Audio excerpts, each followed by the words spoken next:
hapon, makukuha nila ang koridor ng 1 linggo lang.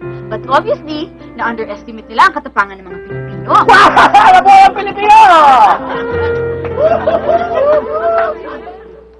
Alam mo, sumusobra ka na eh! Sumusobra ka na, kanina ako ba umubo ka doon?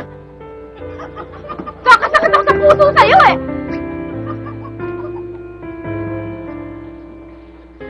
Okay. At dahil ho, sa magkasanib na pwersa ng mga Amerikano at Pilipino, mga Amerikano at Pilipinong sundalo, eh nagtagal ho ang labanan sa koridor. My question! Question!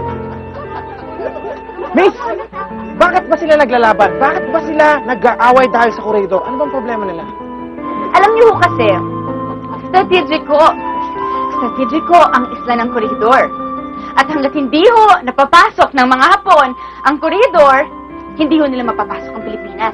At lalong hindi ho sila makakasugod sa mga bansang kalapit ho natin. Question!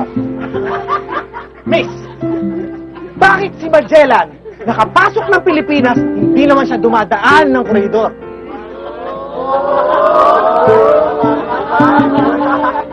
Hayaan mo, pag nakita ko si Magellan, itatanong ko sa kanya yun!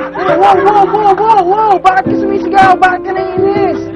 Tatanong lang naman ako, katulad nila. Ako? Naiinis? Hindi! Hindi ako naiinis! Ang tinutinu kasi ng tanong mo eh, no?